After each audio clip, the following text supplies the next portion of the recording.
امامہ کے لیے وہ ایک نئے سفر کا آغاز تھا۔ وہ پہلے کی طرح باقاعدگی سے صبیہ کے پاس جانے لگی۔ ان اجتماعات میں شرکت نے اگر اسے ایک طرف اپنے فیصلے پر استقامت بخشی تو دوسری طرف اس باقی ماندہ شبہات کو بھی دور کر دیا۔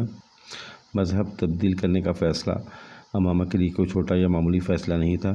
اس ایک فیصلے نے اس کی زندگی کے ہر معاملے کو متاثر کیا تھا۔ اب وہ اسجد سے شادی نہیں کر سکتی تھی کیونکہ وہ غیر مسلم تھا۔ اسے جلد یا بدیر اپنے گھر والوں سے علیحدگی بھی اختیار کرنی تھی کیونکہ اب وہ ایسے کسی ماحول میں رہنا نہیں چاہتی تھی جہاں اسلامی شعائر اور عقائد میں اتنے دھڑلے سے تحریفات کی جاتی ہوں۔ وہ اس پیسے کے بارے میں بھی شکوک کا شکار ہونے لگی تھی جو اسے اپنی تعلیم اور دوسرے اخراجات کے لیے ہاشم مبین کی طرف سے ملتے تھے۔ چند سال پہلے تک پریوں کی کہانی نظر آنے والی زندگی یکدم ایک ڈراؤنے خواب میں تبدیل ہو گئی تھی اور زندگی کے اس مشکل راستے کا انتخاب اس نے خود کیا تھا۔ اسے بعض دفعہ حیرت ہوتی کہ اس نے اتنا بڑا فیصلہ کس طرح کر لیا۔ اس نے اللہ تعالیٰ سے استقامت ہی مانگی تھی اور اسے استقامت سے نوازا گیا تھا، مگر وہ ابھی اتنی کم عمر تھی کہ خدشات اور اندیشوں سے مکمل پیچھا چھڑا لینا اس کے لیے ممکن نہیں تھا۔ امامہ، تم فی الحال اپنے والدین کو مذہب کی تبدیلی کے بارے میں نہ بتاؤ۔ اپنے پیروں پر کھڑی ہو جاؤ۔ اس وقت نہ صرف تم آسانی سے اسجد سے شادی سے انکار کر سکتی ہو بلکہ انہیں اپنے مذہب کی تبدیلی کے بارے میں بھی بتا سکتی ہو۔ صبیہ نے ایک بار اس کے خدشے سننے کے بعد اسے مشورہ دیا۔ میں اس پیسے کو اپنے اوپر خرچ نہیں کرنا چاہتی جو میرے بابا مجھے دیتے ہیں۔ اب جب کہ میں جانتی ہوں کہ میرے والد ایک جھوٹے مذہب کی تبلیغ کر رہے ہیں، یہ جائز تو نہیں ہے کہ میں ایسے شخص سے اپنے اخراجات کے لیے رقم لوں۔ تم ٹھیک کہتی ہو، مگر تمہارے پاس فی الحال کوئی دوسرا راستہ نہیں ہے۔ بہتر ہے تم اپنی تعلیم مکمل کر لو، اس کے بعد تمہیں اپنے والد سے کچھ بھی نہیں لینا پڑے گا، صبیہ نے اسے سمجھایا۔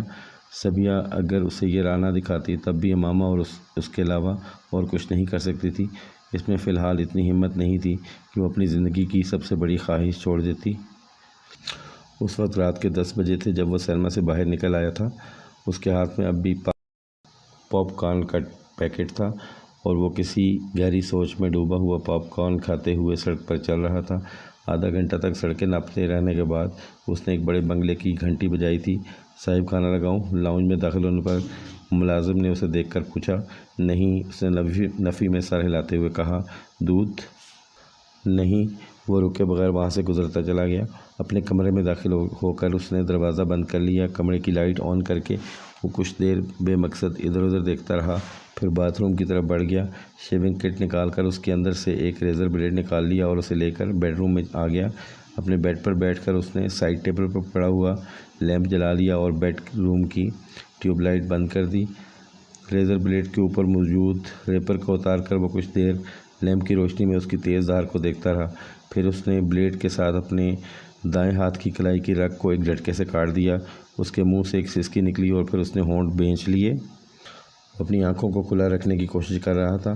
اس کی کلائی بیڈ سے نیچے لٹک رہی تھی اور خون کی دھار اب سیدھا کارپیٹ پر گر کر اس میں جذب ہو رہی تھی۔ اس کا ذہن جیسے کسی گہری کھائی میں جا رہا تھا۔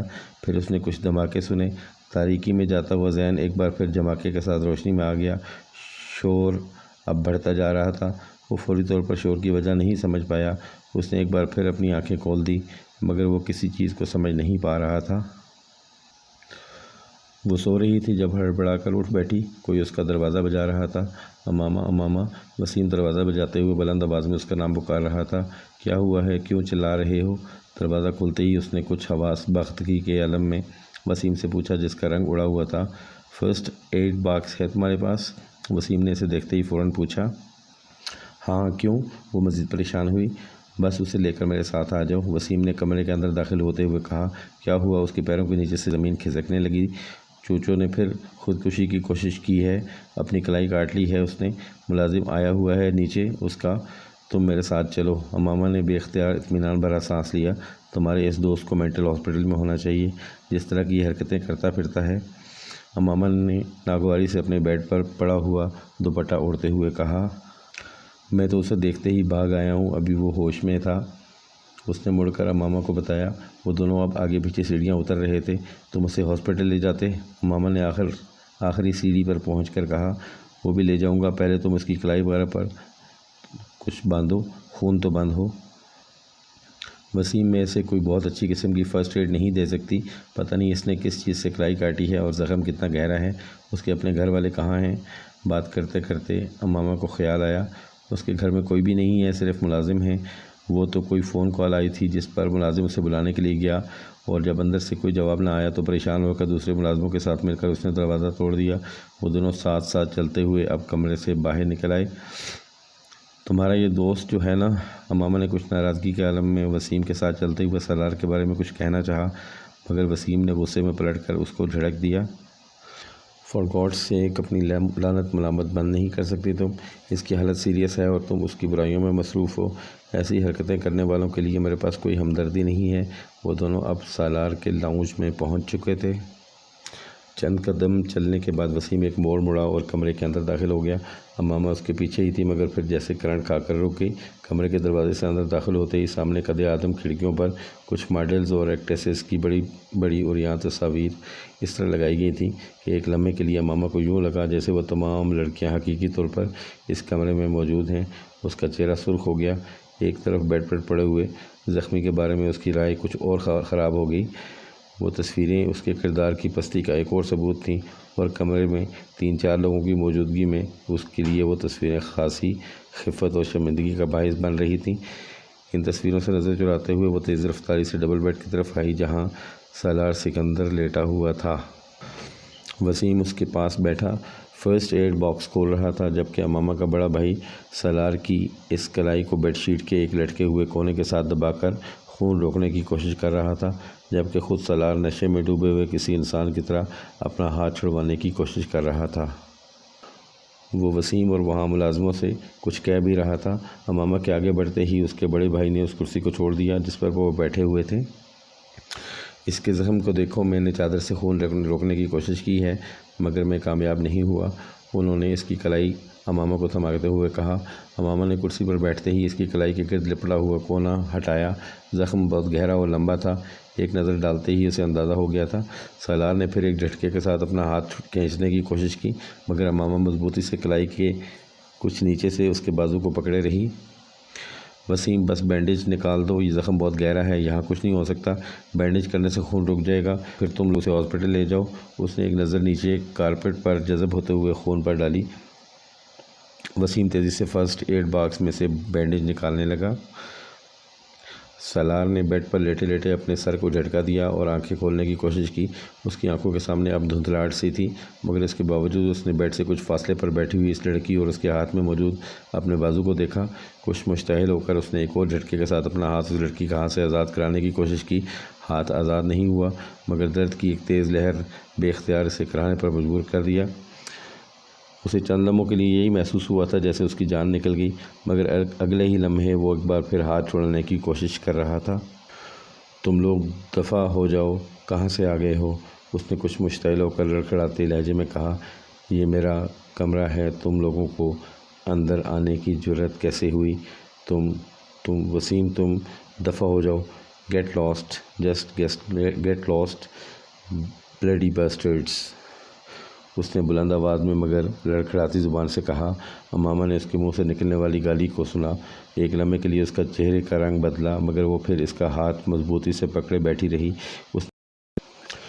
اس نے وسیم سے کاٹن لے کر کراہتے ہوئے سالار کی کلائی کے زخم پر رکھ دی، جو ہاتھ کو کھینچنے اور ہلانے سے باز نہیں آ رہا تھا، اور وسیم کے ہاتھ سے لے کر لپیٹنا شروع کر دیا۔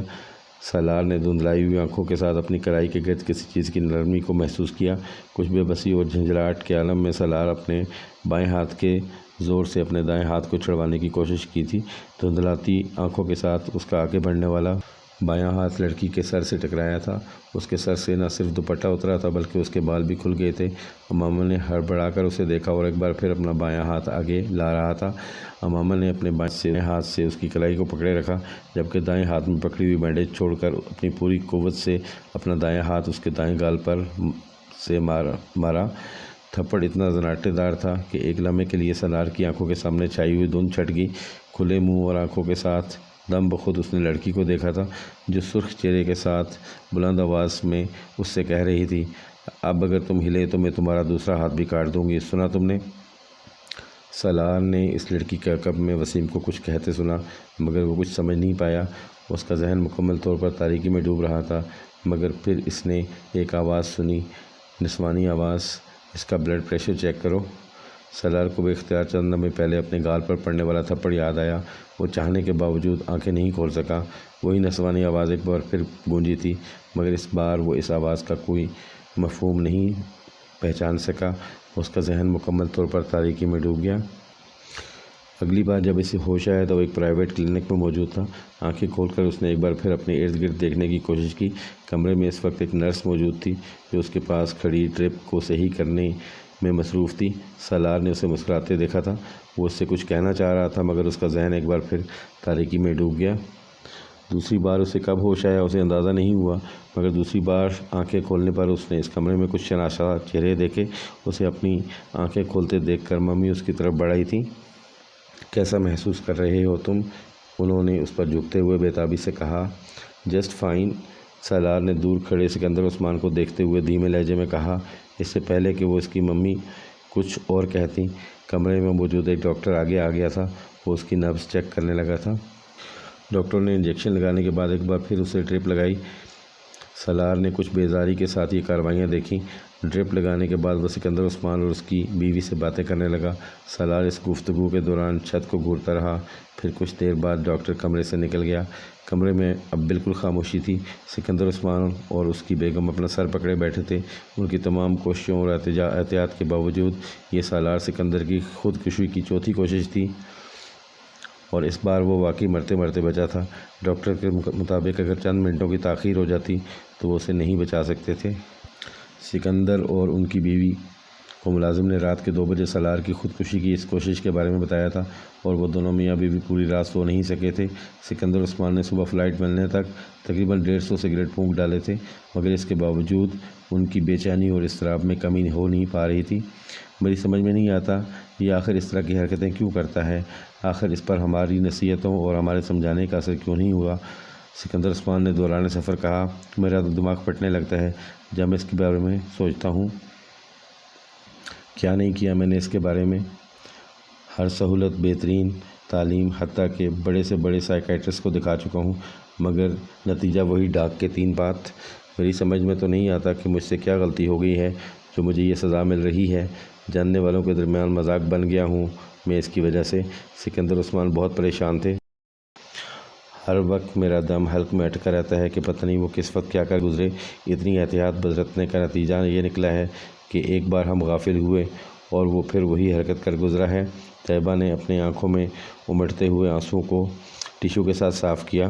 وہ دونوں اسی طرح کی باتیں کرتے ہوئے کراچی سے اسلام آباد کو آئے تھے، مگر سالار کے سامنے آ کر وہ دونوں کو چپ لگ گئی تھی۔ ان دونوں کو یہ سمجھ میں نہیں آ رہا تھا کہ وہ اس حالت میں اس سے کیا کہیں۔ سالار کو ان کی دلی اور ذہنی کیفیات کا اچھی طرح اندازہ تھا، اور ان کی خاموشی کو وہ غنیمت جان رہا تھا۔ انہوں نے اس دن اس سے کچھ نہیں کہا تھا۔ اگلے دن بھی وہ دونوں خاموشی میں ہی رہے تھے، مگر تیسرے دن ان دونوں نے اپنی خاموشی توڑ دی۔ مجھے صرف یہ بتاؤ کہ آخر تم یہ سب کچھ کیوں کر رہے ہو؟ سکندر نے اس رات بڑے تحمل مزاج سے اس کی ساتھ گفتگو کا آغاز کیا۔ آخر تمہارے ساتھ مسئلہ کیا ہے؟ تم نے وعدہ کیا تھا کہ تم ایسی کوئی حرکت نہیں کرو گے۔ میں نے اسی وعدے پر تمہیں اسپورٹس کار بھی لے کر دی تھی۔ ہر بات مان رہے ہیں ہم لوگ تمہاری، پھر بھی تمہیں قطعاً احساس نہیں ہے ہم لوگوں کا، نہ خاندان کی عزت کا۔ سالار اسی طرح چپ چاپ بیٹھا رہا۔ کسی اور کا نہیں تو ہم دونوں کا ہی خیال کرو، تمہاری وجہ سے ہماری راتوں کی نیند اڑ گئی ہے۔ طیبہ نے کہا۔ تمہیں کوئی پریشانی، کوئی پرابلم ہے تو ہم سے ڈسکس کرو، ہم سے کہو، مگر اس طرح مرنے کی کوشش کرنا۔ تم نے کبھی سوچا ہے کہ اگر تم ان کوششوں میں کامیاب ہو جاتے تو ہمارا کیا ہوتا؟ سالار خاموشی سے ان کی باتیں سنتا رہا۔ ان کی باتوں میں کچھ بھی نیا نہیں تھا۔ خودکشی کی ہر کوشش کے بعد وہ ان سے اسی طرح کی باتیں سنتا تھا۔ کچھ بولو، خاموش کیوں ہو؟ کچھ سمجھ میں آ رہا ہے تمہیں؟ طیبہ نے جھنجھلا کر کہا۔ وہ انہیں دیکھنے لگا۔ ماں باپ کو اس طرح ذلیل کر کے بڑی خوشی ملتی ہے تمہیں؟ اس قدر شاندار مستقبل ہے تمہارا، اور تم اپنی احمقانہ حرکتوں سے اپنی زندگی ختم کرنے کی کوشش کر رہے ہو۔ لوگ ترستے ہیں اس طرح کے ایکڈیمک ریکارڈ کے لیے۔ سکندر عثمان نے اسے اس کا ایکڈیمک ریکارڈ یاد دلانے کی کوشش کی۔ سالار نے بے اختیار ایک جمائی لی۔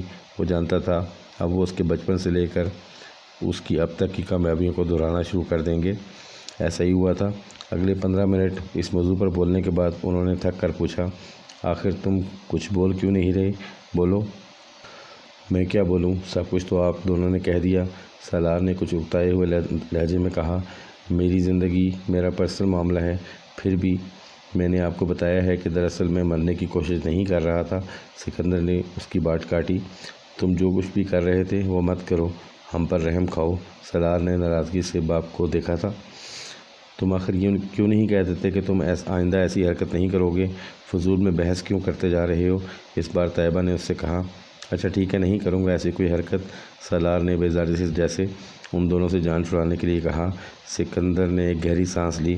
وہ اس کے وعدے پر مطمئن نہیں ہوئے تھے، نہ وہ نہ ان کی بیوی، مگر ایسے وعدے لینے کے علاوہ ان کے پاس اور کوئی چارہ نہیں تھا۔